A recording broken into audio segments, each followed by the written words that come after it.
ሰላም ጤና ይስጥልን። ይህ የውሎ ኢትዮጵያ የሰኔ 24 ቀን 2018 ዓ.ም የምሽት አጫጭር የዜና ጥንቅር ነው። ከዜናው ጋር እኔ በረከት ሳምሶን ነኝ። እስከ ዜናው ማብቂያ አብራችሁን ሁኑ። በመጀመሪያም አርዕስተ ዜናን እናስቀድም።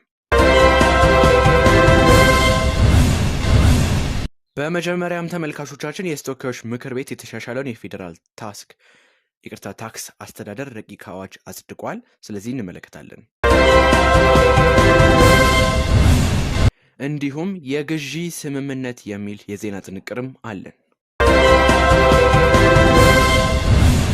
እንዲሁም ከባህር ማዶ ዘገባዎቻችን በአሜሪካ ነገና አርብ እጅግ አደገኛና የተራዘመ ሙቀት ይከሰታል ተብሎ ይጠበቃል። ስለዚህም እንመለከታለን። እንዲሁም የዓለም ዋንጫ ድል አከባበር የሶስት ሰዎችን ሕይወት ቀጥፏል። ስለዚህም የምንመለከት ይሆናል። እስከ ዜናችን ማብቂያ አብራችሁን ሆኑ።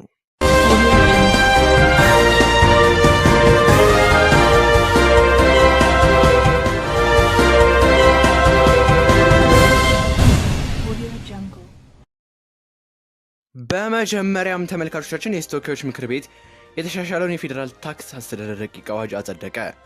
አዋጁን ማሻሻል ያስፈለገው የመረጃ ጥራትን ለማሳደግና በመረጃ መሰብሰብ ሂደት ውስጥ የሚፈጠሩ ስህተቶችን ለማረም እንዲሁም ለስህተቱ መነሻ የሆኑ ግለሰቦችን በሕግ ተጠያቂ እንዲሆኑ ለማስቻል መሆኑን የፕላንና በጀት ፋይናንስ ጉዳዮች ቋሚ ኮሚቴ ሰብሳቢ አቶ ደሳለኝ ወዳጄ ገልጸዋል።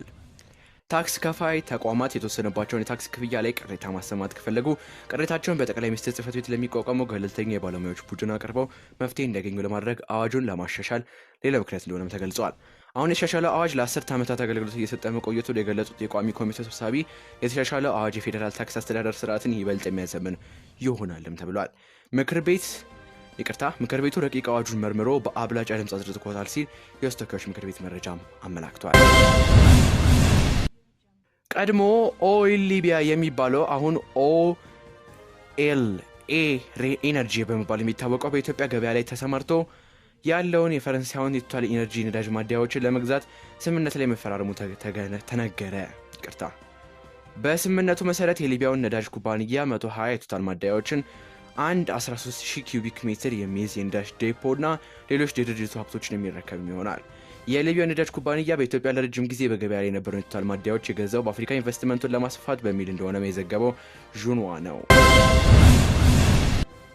ከባህር ማዶ ዘገባዎቻችን በአሜሪካ ነገና አርብ እጅግ አደገኛ የተራዘመ ሙቀት ይከሰታል ተብሏል። ይህ ሙቀት ለአንድ ሳምንት ያክል የሚቆይ የሚችል የተነገረ ሲሆን በእነዚህ ቀናት አሜሪካውያን ቀን ከሚገጥማቸው ከባድ ሙቀት ባሻገር በሌሊትም ከባድ ወበቅ ያለ የአየር ሁኔታ እንደሚገጥማቸውም ተገልጿል። በአውሮፓ የተከሰተው ከባድ ሙቀት ለቀናት ቆይቶ የበርካታ ሰዎችን ሕይወት ከቀጠፈ በኋላ አሁን ላይ ወደ ካናዳና አሜሪካ መሻገሩ የተጠቀሰ ሲሆን አማካይ የሙቀት መጠኑም ከ35 እስከ 46 ዲግሪ ሴንቲግሬድ ሊደርስ እንደሚቻል የተጠቀሰው በአሜሪካ ላይ 120 ሚሊዮን ሕዝብ የከፋ ሙቀት ተጋላጭ ይሆናል ተብሎ የሚገመት ሲሆን ይህ ከባድ ሙቀት ከሀገሪቱ ምስራቃዊ ባህር ዳርቻዎች አንስቶ እስከ ማዕከላዊ ሀገሪቱ ክፍል ድረስ በርካታ አካባቢዎችን ያዳርሳልም ተብሏል። ይህ ከባድ ሙቀት በቀሪ የዓለም እግር ኳስ ዋንጫ ጨዋታዎች ላይ ተጽዕኖ ሊያሳድር ይችላልም ተብሏል። አሜሪካን ስናነሳ ደግሞ የዓለም ዋንጫን ማንሳት ግድል ይላል። ምክንያቱም የ2026ቱን የዓለም ዋንጫ እያዘጋጀች ትገኛለች። ከዚሁ ጋር በተያያዘም የዓለም ዋንጫ ድል አከባበር የሶስት ሰዎችን ሕይወት ቀጥፏል። ከ40 ዓመታት ረጅም ጥበቃ በኋላ የተገኘው ታሪካዊ የዓለም ዋንጫ ድል በሜክሲኮ ሲቲ አደባባዮች ላይ ያስከተለው ታላቅ ደስታና እልልታ በአሳዛኝ ሁኔታ በለቅሶ ተደመደመ። ሀገሪቱ ኢኳዶርን 2-0 በሆነ አስደናቂ ውጤት አሸንፈው ከ1986 ወዲህ ለመጀመሪያ ጊዜ ወደ ቀጣዩ የዓለም ዋንጫ የማጣሪያ ደረጃ ማለፏን ተከትሎ ከ1 ሚሊዮን በላይ የሚሆኑ ዜጎች በደስታ ማዕበል ወደ ከተማ እምብርት ፈሰሱ። ይሁን እንጂ በታሪካዊ ነጻነት መልአክ ሐውልት ዙሪያ የተሰበሰበው እጅግ የበዛ የሰዎች ብዛት በመጨረሻም ወደ አስከፊ መተፋፈንና ትንፋሽ እጥረት አመራ። ቢቢሲ በዘገባው እንዳለው ይህንን ተከትሎ በተፈጠረው መገፋፋት የሶስት ዜጎች ሕይወት በአሳዛኝ ሁኔታ ማለፉን የከተማ የጤና ባለስልጣናት ረቡዕ ዕለት በይፋ አረጋግጠዋል።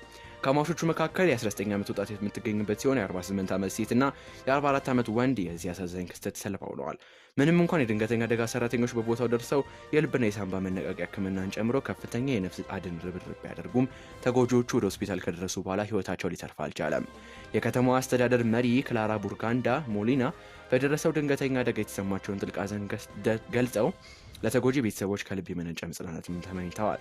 አስተዳደሩን በዚህ አስቸጋሪ ወቅት ከጎናቸው በመሆን አስፈላጊውን ድጋፍ ሁሉ እንደሚያደርጉም ቃል ገብተዋል። የዓለም ዋንጫው ታሪካዊ ድል መላው ሜክሲኮን በደስታ ቢያስፈነጥዝም በዋና ከተማ የተከሰተው ይህ ሐዘን ግን የዘንድሮን አከባበር ጥቁር ጥላ ጥሎበት አልፈዋል። ተመልካቾቻችን ለዛሬ ያዝናቸው ልዩ ለኢትዮጵያ ሰኔ 24 ቀን 2018 ዓ.ም የምሽት አጫጭር የዜና ጥንቅር ይህንን ይመስል ነበር። ከዜናው ጋር ነው በረከት ሳምሶን ነበርኩኝ። የደቦል ዜና ፕላስ የቴሌግራም ቻናልን በመቀላቀል ሰፊ የዜና ጥንቅር ያገኙ። በሌሎች ዜናዎች እስከምንገናኝ ሰላም።